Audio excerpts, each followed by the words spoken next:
May pinuntan tayo rin kanina isang kasamahan at naisip ko dito na ako maggawa ng video. Nasa tabing dagat tayo.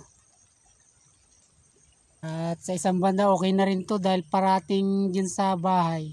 Ang ingay. Pag hindi mga motor na nagdadaan mga tao dahil siyempre daming kalsada tayo. Dito natin subukan. Medyo tahimik at ang tayong maririnig natin dito mga huni ng kuliglig. Samantalahin ko na. Kunti lang naman itong pasada ko dahil ito naman ang aking cellphone karag-karag lang mamaya, full storage na to. At siyempre magandang araw po sa inyong lahat. Makatambay pong muli ng tanging puhunan mga logic lang ng buhay. At pagka-subscribe mo, panoorin mo naman nang malaman mo kung anong meron kay Makatang Tambay. Okay. Ang pag-uusapan natin ngayon yung war on drugs na maging sa Kamara man, sa Senado napakainit na pinag-uusapan. Tunayan nga kahapon si Pangulong Duterte dumalo sa hearing na ginanap din sa Senado kahapon.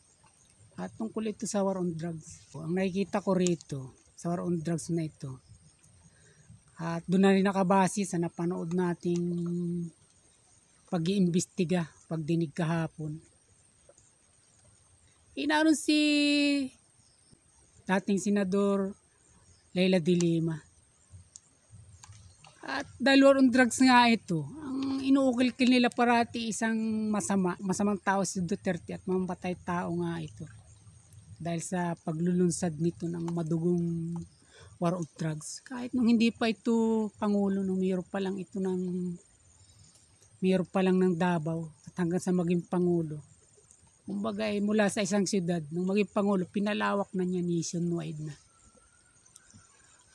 Inisisa siya rito ni Jingo Estrada, si Senator de Lima.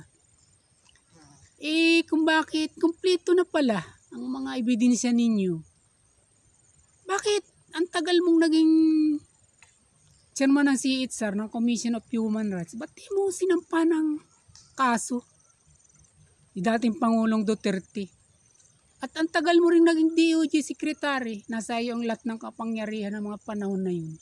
Ba't hindi mo sinampa ng kaso? Katulad ng mga inilantad mo ngayon na puro ebidensya ka na pala, ba't hindi mo sinampahan?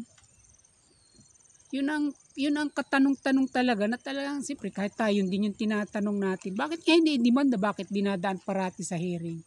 At doon kung sino-sinong tao yung mga iniimbita nila na nakikita natin na iniipit lang o ginigipit o hinaharas. Kumbaga pinapahaba nila, pinapalawak yung kwento para paulit-ulit na mapanood ng tao at sakya naman ng mga tao na talagang yun lang naman ang iniintay, yung ibaon at madiin ng mga Duterte. Dahil siyempre nga marami talagang binangga ang war on drugs ni Duterte. At katulad nga rin ng naging pagtatanong ni Senator Jingo Estrada, yun din yung ating sumasagi sa isipan. Bakit nga hindi dinimanda? Ba't hindi kinasuhan?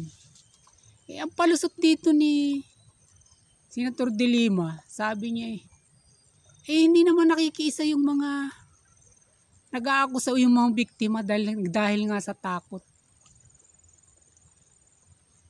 Hindi ba sila rin ang nagsasabi na itong war on drugs o yung mga extrajudicial killing isang krimen na laban sa gobyerno? Ibig sabihin kahit hindi yung mga biktima ang magsampa ng kaso, pwedeng magsampa ng kaso yung mismong gobyerno para dun sa mga inaakusahan na gumawa ng ganitong uri ng pagpatay o ng krimen.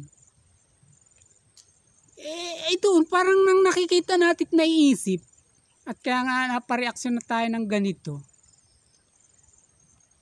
Wala naman pala sila talagang magagawa at hindi mahahabol dahil ngayon ang katwiran nila. Nung wala ito sa kapangyarihan ng hindi Pangulo, hindi nila makasuhan. Nung naging Pangulo, pwedeng may palusot sila at may immunity nga ito. Tapos nung hindi na ulit pangulot si Marcos na hindi pa rin nila sinasampahan ng kaso.